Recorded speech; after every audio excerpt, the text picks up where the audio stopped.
What's up, everybody? Welcome back to the channel. I've got another news article for you guys today, as always, right? But not always, but most of the time. But right quick, I'm going to get this out of the way right fast. You guys, please don't forget, smash that like button for me. It's right below the video. And if you're new around here and you're interested in just staying up to date with everything that's going on in politics and exactly how you're being manipulated by the corporate news, the corporate press, the robots in the industry that try to project realness onto everybody, which you can't project realness. It's just there. Reality is what it is. They try to sow a narrative. If you're interested in knowing how you're being manipulated by these people, smash that subscribe button for me. I would really appreciate that. Share this video anywhere and everywhere you can. That would be greatly appreciated as well. We're trying to fight the machine, and yeah, it's a tough battle. I ain't gonna lie about that, but you guys are the ones that can help by sharing these videos, smashing that like button, and subscribing. But let's go ahead and get into this thing right quick. Check this out. Donald Trump's call for energy dominance is likely to run into real-world limits. That's right. Of course. But what are they even talking about here? Yeah, these people, they have this lofty idea that, oh, Donald Trump's energy plans are garbage and they're not going to work. Where's your evidence for this, for one? Because it worked last time, as a matter of fact. But they try to argue, oh, well, that's Obama that did that. That's Obama's. Yeah, right. Let's get into this thing and we'll break all this down. President-elect Donald Trump is set to create a national energy council that he says will establish American energy dominance around the world as he seeks to boost U.S. oil and gas drilling and move away from President Joe Biden's focus on climate change. Yeah, climate change is garbage. We know this outright. Now, yeah, the climate is changing, but it's not like what they say. We'll get into that, though.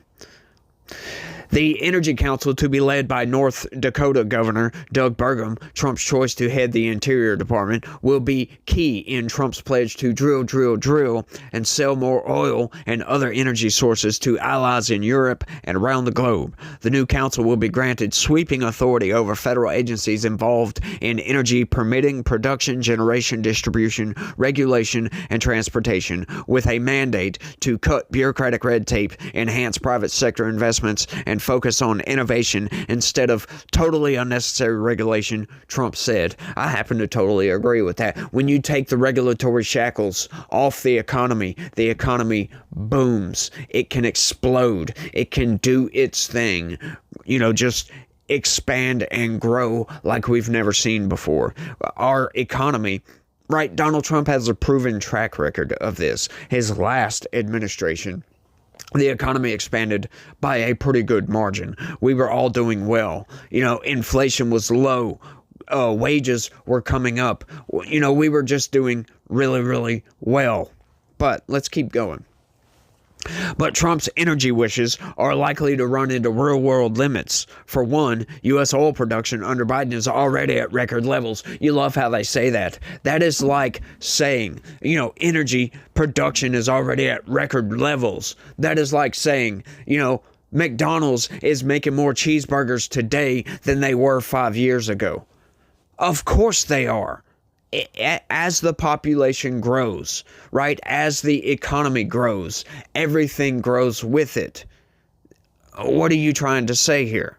Like, that it makes no sense for them to say that. Of course, energy production, there's more cars on the road. There's more people in the country, for crying out loud, that need energy. Of course, we're building power plants. We're building new cars constantly, on and on and on and on, right? The electric car market is not expanding as it should be. You know what I mean? It's just people, the infrastructure is not there, and people don't want these electric cars. That's just a reality on the ground. The infrastructure is not there, and people see this.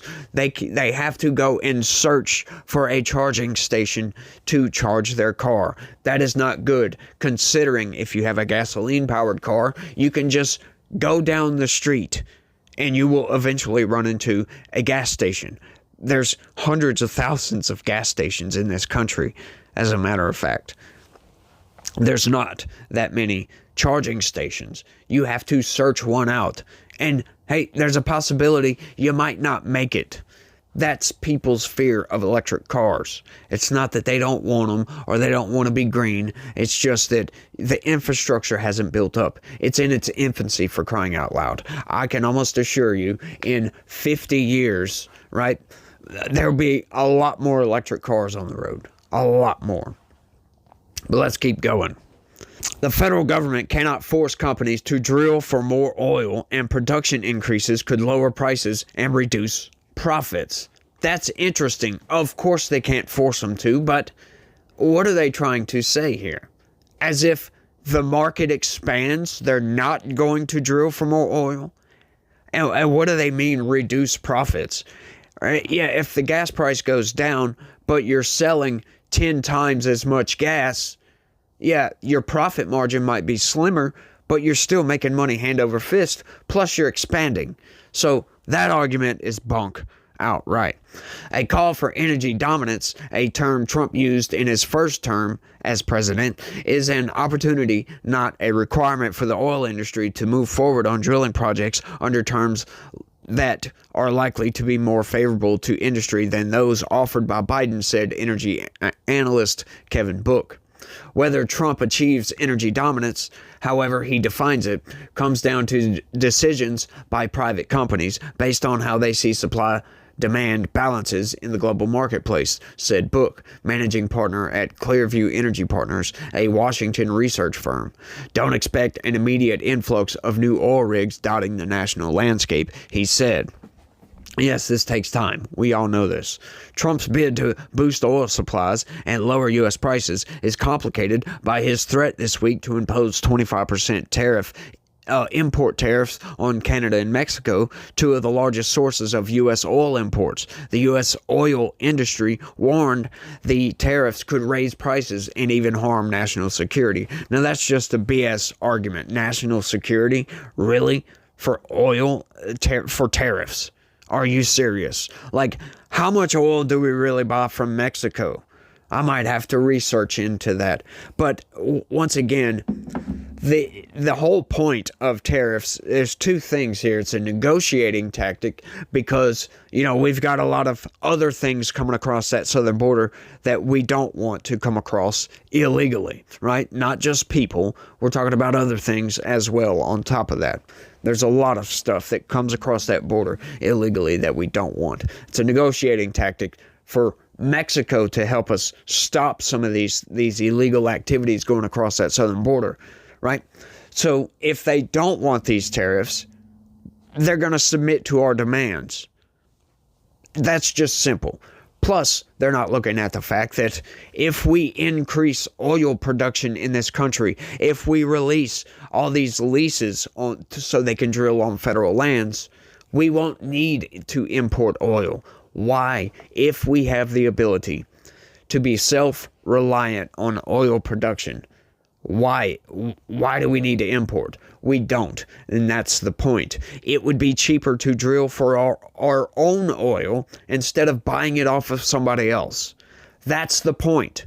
That is the entire point of this thing. So we're not reliant on other people. Bring manufacturing back to this country, right? The Democrats argue, oh, we're on a manufacturing boom under Joe Biden. Yeah, well, you know what? We need to increase that.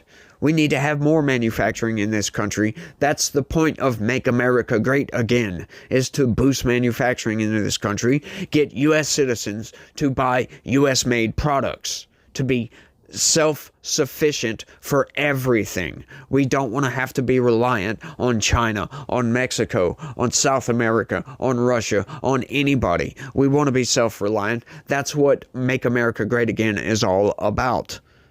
But these people don't seem to get that. Oh, this is going to cause problems with the world market, blah, blah, blah, blah, blah.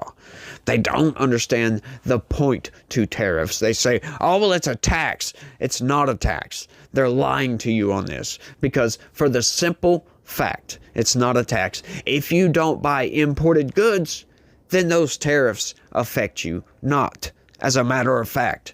They never say that. They also never point out the fact that it's a bargaining tactic.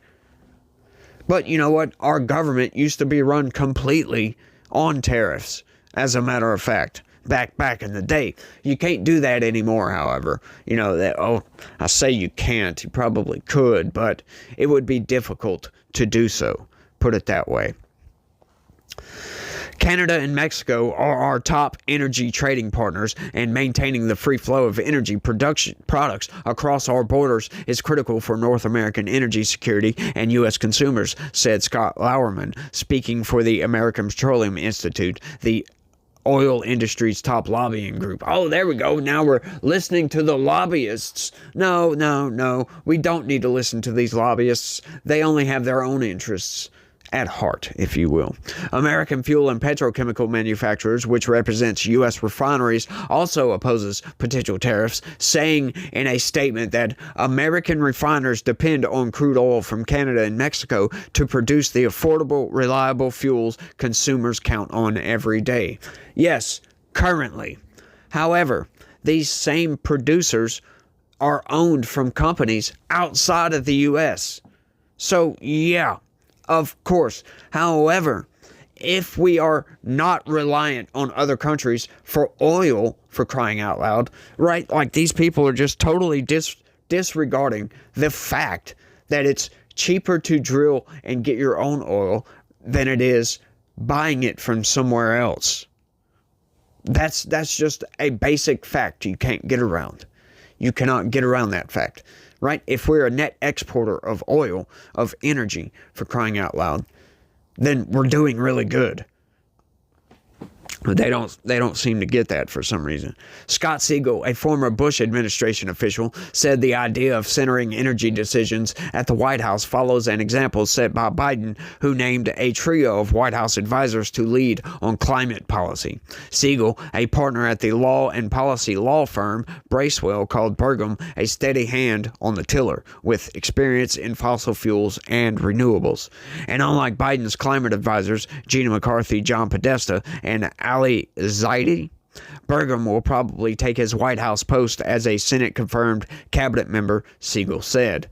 Dustin Meyer, senior vice president of policy, economics, and regulatory affairs at the American Petroleum Institute, called the new Energy Council a good thing for the U.S. economy and trade. Conceptually, it makes a lot of sense to have as much coordination as possible, he said. Still, market dynamics will always be key for any potential increase in energy production, Meyer said.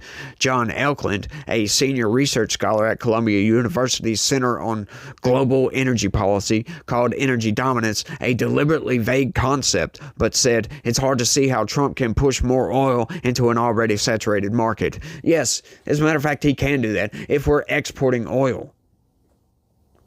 It's simple as that. Trump has promised to bring gasoline prices below $2 a gallon, but experts call that highly unlikely since crude oil prices would need to drop dramatically to achieve that goal. Gas prices averaged $3.07 nationally as of Wednesday, down from $3.25 a year ago. Now, you know what? That's funny that they say that, but he done it before. As a matter of fact, when he came into office, gas prices were at like $4 and some change. They were really up there. They were higher than they've ever been, as a matter of fact. And let's see. In 2019, I do remember gas prices being at really, really low. As a matter of fact, in this area, they were $1.25. So they're trying to say that Donald Trump can't get gas prices down. This is absurd. He's done it before in just 2.5 years. As a matter of fact, he's done it before. Obviously, reducing regulation and allowing the industry to flourish makes for cheap products. The gas prices can go down, but they don't seem to get this. It's all fear-mongering with these people. They don't seem to understand the reality. Donald Trump has a proven track record of being able to reduce the gas prices through whatever his policies were, because I didn't pay attention all that much to politics back then, but I do now. And yeah, I did pay attention to gas prices, and gas prices were insanely high. right? They, at least in my area, they went up from $2 or some change after Hurricane Rita, which in 2005. They jumped up to like almost $5 and stayed there for a very long time. They slowly came down, then it would dip down into 3, and it would hover around $4 a gallon. It stayed there for a long ass time, really long ass time, until Donald Trump came into office. And it didn't happen immediately, of course, but once again, in 2019, gas prices were $1.25 around here. Now, obviously, that has something to do with Trump's policies. Has a lot to do with his policies, right? Energy dominance. We were a net exporter of oil, for crying out loud. Just look at the like Saudi Arabia, all the Middle Eastern countries, right? Those are the main producers of oil. Right? They're rich nations, as a matter of fact. If we can take some of their consumers as being a net exporter of oil, I think we could do the same thing. And we need to do something, because the only thing we seem to be exporting currently is democracy and culture. That's about it. That is about it. And I think that needs to change. I think we need to be a manufacturing giant in this country, right? There's nothing wrong with manufacturing jobs.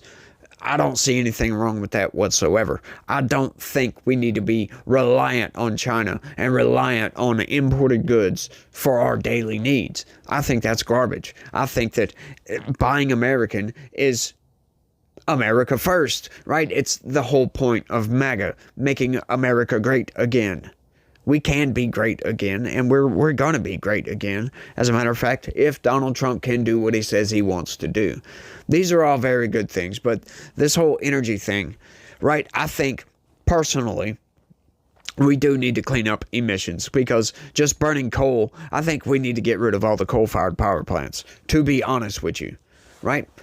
That, or make them produce much less carbon dioxide. And we do have a plan for this, as a matter of fact. But Joe Biden's plan was stupid, and it's something I talk about all the time. He's trying to force these coal-fired power plants to put some technology on the smokestacks that's not even fully developed yet. He wants to get all this done by 2032. That's insane. That's just outright insane. You don't have enough time to do this. Right? The technology is not fully developed yet, right? It's 3 to 4 years out, right? Which would give you 5 to 6 years to install all this technology on every single coal-fired power plant in the country. I don't think that's possible. I really don't think that's possible. And all it's going to do in the meantime is raise your energy prices at a time when people are struggling to buy groceries, they're struggling to buy gas, to buy pretty much everything. Because inflation went up to 9% and wages have stagnated, for crying out loud, under Joe Biden, as a matter of fact. But Bidenomics is working, y'all. Don't let anybody fool you, right? It's just crazy to me. I'm going to go ahead and wrap this up right here, because I'm getting into some esoteric garbage. But I want y'all to let me know what y'all think about all this down in the comments section. Do y'all think that energy dominance is good for the world, good for the country? Or do y'all think that y'all agree with this, that, oh, he's going to run into some problems with just all of his stupid tariffs and all that? Let me know what you think about all this down in the comments section. That's all I got for this one. I want to thank everybody for watching, and y'all try to have a good day. Stay legitical. Peace.